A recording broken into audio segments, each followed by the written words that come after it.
Update 0.4.0 is getting closer and closer to being done, so it's that time again to do an early insider preview. For anyone unfamiliar, this is the series where I give you all a look into what myself and the rest of the Deadside development team have been working on for the past month or so. This time around, we have a major update. Today we'll be covering duck hunting, weapon reverb and audio, weapon durability, weapon jams, weapon repair and disassembly, the water collector and flasks, new weapon recoil, the new safe zone trader inventory, and even a little bit more. This is gonna be a fun one. Before we get into that though, it's time for everyone's favorite disclaimer. That's right, everything you're about to see is a work in progress, so you might see some minor bugs, some items still are not translated into English, and you will see a few placeholder textures. This will all be sorted out before the update releases, so things will look better when you guys actually get to play the update yourselves. I also want to mention that this isn't all that's in update 0.4.0. There's actually more that hasn't been revealed just yet, so expect a part 2 of this video somewhere around next week, depending on when those features get a little bit further into development. Make sure you're subscribed to the channel though, so you can watch that video as soon as it goes out. And also, real quick, I realize it's been forever since I shouted out my Deadside server, so if you're looking for a server to play on when 0.4.0 comes out, I run my own called Loaf's Bakery. It's where I will be playing on after this update goes live, so come join me there. So, without further ado, let's talk about these features. Up first, we have ducks. These guys spawn inside of these tall reeds by bodies of water.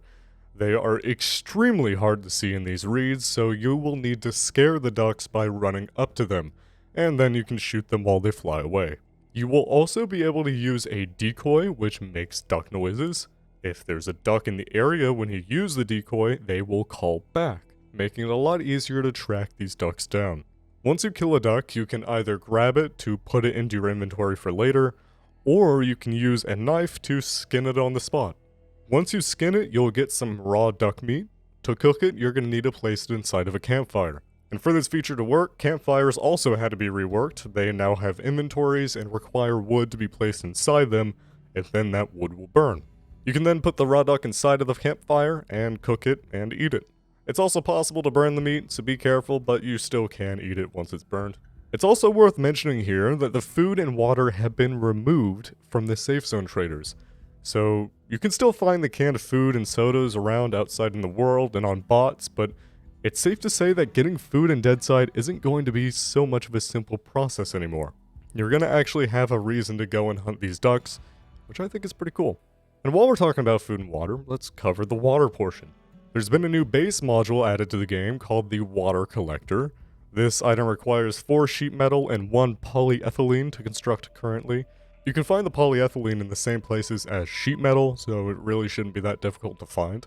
Once constructed, the water collector just passively collects water that you can then collect with your flask. The flask can hold 100 water total, which translates to 100 water in your water stat. And I think this is interesting for a lot of reasons. First is that it makes having a base more important than before, because you need to drink. And second is that it makes sodas actually really valuable for high-end PvP. Players with lots of gear love to run meds like painkillers mainly, and med-X. But with food and water becoming a lot less common, players will have to prepare a lot more if they want to run these fancy healing items, which is good in my opinion. Painkiller spam is pretty common in high-end PvP, so this will make it easier for players with less gear to maybe put some pressure on some guys with some better stuff. Near the end of this video, I'll talk about how I think this is going to affect gameplay, but for now, let's move on to the weapon side of this update. Weapons in 0.4.0 are getting a big overhaul. The main thing here being weapon durability. One of the biggest problems that Deadside has always had for a long time is that it had no gear sinks. Weapons and armor just wouldn't despawn once players collect them. I actually made a video covering this exact problem a long time ago, way before I was on the dev team, so I'm personally very excited for this one. But now in Deadside, every weapon has a durability stat, shown by a bar at the bottom, and also in the weapon's description text. Every time you shoot a weapon, this durability bar goes down. Some weapons will drain durability faster than others. For example, an AK mod will shoot many more bullets than an M99 before breaking. And yes, once the durability bar on a weapon reaches 0, that weapon will no longer function. But before the weapon gets that low, you will most likely encounter some weapon jams, so let's talk about that. Compared to other games in this genre that have weapon jams, like Escape from Tarkov or DayZ, weapon jams can be a huge inconvenience in those games and take a long time to clear. They're just straight up annoying when they happen. Weapon jams in Deadside, however, are pretty simple. When you get a jam, a notification will show up on your screen, and it'll tell you that, hey, you have a jam, and to hit R. From there, your character will either quickly cycle the weapon, or he will reload the weapon. And for most weapons, the jam is cleared pretty quickly. Now, don't get me wrong, these jams will still get you killed in combat, like if you push somebody and your weapon just happens to jam on the first shot, but that's pretty unlikely to happen. Let's actually talk about the probability of getting a jam, because like I said, it's not that common, as long as you don't let your weapon durability get too low. Currently, it's straight up not possible to get a jam as long as your weapon is above 60% durability. Once you get below that, it's about a 1% chance to get a jam or a misfire while shooting. Below 50%, it gets a little bit higher, like around 3%, but when the weapon gets really low, we're talking like 25% durability, this is when you're pretty likely to get jams, with the chance being around like 5%. That's one shot misfiring every 25 rounds, so it's likely you will get a jam once per mag around that point. It's also worth mentioning here that it takes a while to drain the durability on most weapons. For example, on an AK mod, you will have to shoot almost 700 rounds before it's even possible to get a single jam. On an AR4, it's a little more than 750 to start getting jams. All of those stats are subject to change, and I almost guarantee they will change over the course of more testing, but it should at least give you an idea of where the final product is kinda gonna be. And I like this system a lot. It still punishes you for not paying attention to your weapon's durability, but it's not extremely tedious like in DayZ or EFT. You just hit R to clear the jam when it happens. So let's talk about how you can actually repair your weapon's durability. There are two ways to do this. The most simple and effective way of the two is by using a workbench. Here you can repair and disassemble weapons. I'm sure you guys already knew that because it's had those two options there since the workbench was implemented. But in order to repair weapons here, you are going to need weapon components. You will get these by disassembling weapons. For example, if I wanted to repair my FAMAS, I would need the correct amount of assault rifle components by disassembling a bunch of ARs, in this case AKs. The amount of components you get by disassembling a weapon depends on the durability stat that it has.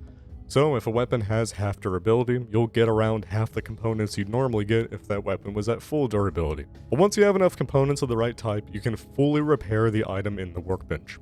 This is the most simple and efficient method, and anybody with a base will probably be doing this a lot. But what if you're in the middle of a mission? Or what if you don't have a base at all? Well, there's also field repair and field disassembly. When you find a weapon on the ground, you now have the option to disassemble it into components like you could do with, say, a radio or a circular saw. You won't get as much compared to the amount that you'd normally get by doing this at a workbench, but if you're doing a mission, there's going to be more guns in total to disassemble, so it kind of offsets that. In order to do field repair though, it's not just as simple as using the right amount of components like you would at your base. You need to actually craft a repair kit. To do this, you will combine these components with the correct type of repair kit tools. There are two different tiers of tools, which craft two different tiers of repair kits. Tier 1 repair kits only repair Tier 1 weapons, like the Scorp or an AK mod. It will say in the description of the weapon what type of repair kit it takes. The most common way to find these tools is by finding them in mission rewards, but they can also spawn around the world, I believe. Easy missions don't spawn them. Medium missions can spawn Tier 1 tools. Hard missions can either spawn Tier 1 or Tier 2 tools. And epic missions can sometimes spawn Tier 2 tools, but never Tier 1s. Once you have your repair kit created, you simply drag it on top of your weapon, and it will repair 20% of that weapon's durability. It won't fully repair it, it'll just do 20%. But still, this is actually pretty nice. Considering it takes a decent amount of ammo and therefore durability to clear out a mission, these repair kits should help offset that, so long as you actually get the mission reward. And for the people with bases who can just go and repair there, These repair kits still serve as an emergency backup during a raid or some other type of event where you're far away from home. Overall, it shouldn't be that difficult to keep your weapon's durability up, preventing it from jamming, as long as you put in the time to collect the correct components. If your weapon's durability does start to kind of get low, the chance of misfire isn't super high and the jams themselves are easy enough to clear, although they can kind of screw you over sometimes. Honestly, I'm really excited for this system to be implemented. I've been waiting for durability of some sort to be in this game for a long time now, and I personally really like the system that we've come up with. It's not too punishing or tedious, but it still serves its purpose as a gear sink, because people will be destroying weapons in order to keep their current ones functioning. So, moving on. Next we have weapon audio, and I've covered this before in my last Insider preview, but the audio's improved a ton since then. Take a listen.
So obviously, the quality of the reverb has improved a lot. And that's not just limited to the gunshot sounds as well. Footstep sounds and the sounds of reloads are also going to be a lot higher quality. I've done a few missions on these new builds, and it's so much easier to actually locate the direction of the gunshots with this new audio. Everything is just higher quality. I think that the Steam audio implementation is really starting to pay off. And now I know some of you still probably prefer the old gunshot sound effects. I know I'll never forget the sound of that old VSD. But these new gunshots, and really the new audio in general, is just higher quality across the board compared to where it was before. Gunshot sounds aside. So, those are the major features that I have for you all so far. Like I said, there's more in the works. Once those other features are ready, I'll be sure to do a part 2 for you all. But for now, let's talk about how these features are actually going to change the gameplay. I think it's safe to say that this update is going to give players a lot more to think about outside of combat. Before this update, every action that a player takes in Deadside has been based on pretty much only gear and money. Players had no reason to make a base unless they wanted more storage, for more gear, and more money.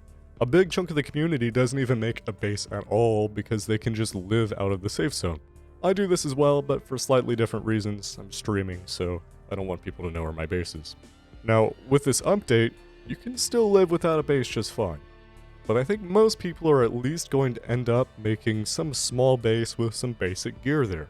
Maybe a water collector and a workbench, and a single storage crate with a few items and weapon components just chilling there, that sort of thing. And on the other end of the spectrum, we might even see some people who already really like their base just moving out of the safe zone entirely, since they no longer depend on it for food and water like they did before, which I kind of find really interesting.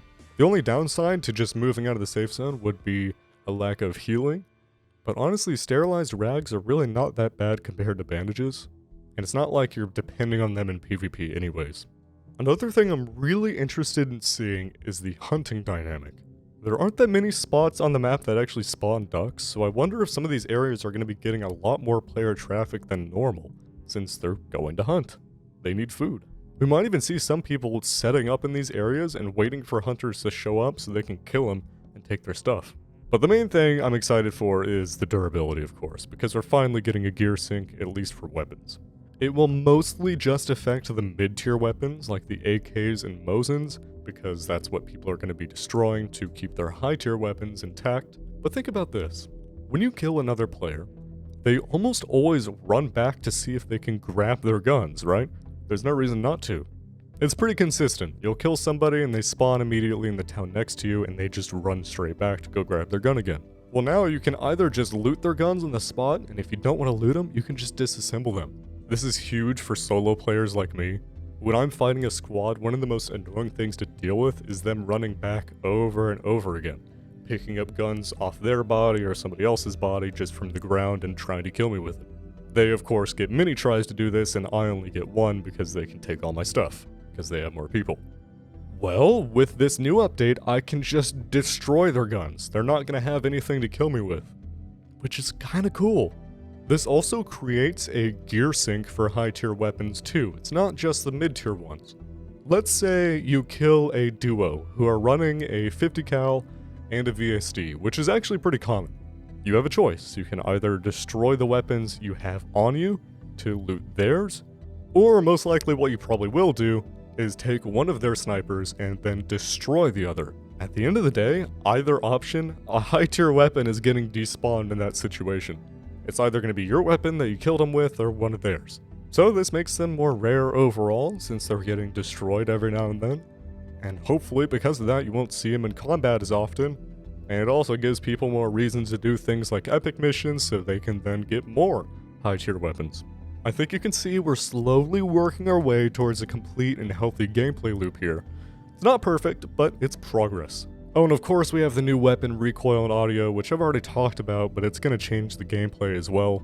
Compared to the last Insider preview, the recoil really hasn't changed all that much, although I have made the vertical recoil a bit less, and the horizontal recoil slightly more noticeable, especially near the end of the pattern. The patterns I showed off in the last Insider preview video were looking a little too straight, and this isn't all that's coming in this update. There's a few more really cool features that are being worked on right now.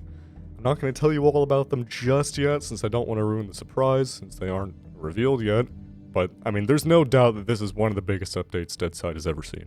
I will give you this little teaser though. Removing food isn't the only thing we're thinking about removing from the safe zone traders.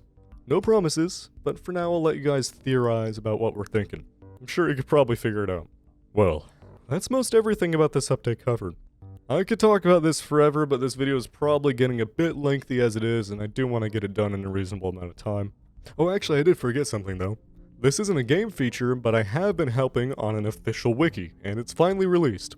This wiki has all the same information as my spreadsheet, except that this wiki goes into much more detail. I've spent a very long time working on this. I've made many of the pages here, all the weapons, all the equipment, that sort of thing. One of my personal favorites is the ballistics page, which covers anything and everything sniping, and I like the convoy page a lot too, just because it looks really nice. But go check it out. This wiki's basically like the guides I have here on my channel, except in written form and without ads, which is always cool. Huge thanks for Noise to making this wiki possible, and Jim the Coffee Guy, who helped write a good chunk of the wiki pages as well. Check out his YouTube if you want. He also streams Deadside too, something I've had trouble doing recently, as some of you know. Also, huge thanks to Supernova for translating all the pages into Russian. Seriously, that must have taken forever. Well done. And thank you for watching this video. I really hope you enjoyed. If you like this sort of thing, make sure to subscribe so you can see the part 2 of this video next week or so. And if you're looking to play Deadside, make sure to check out my server. When the update hits, I plan on sitting down and playing on that server pretty much every day for as long as I can. I'm going to record the entire wipe experience and then turn it into one big video, which I think will be really fun. I haven't done that sort of thing in a while. So if you want to encounter me in game and maybe end up in the video, come check out my server. Fair warning though, if you end up in my video, it will most likely be in the kill montage section. Apologies in advance. Alright, that's all I got for now. I'll talk to you all next week or so. See you.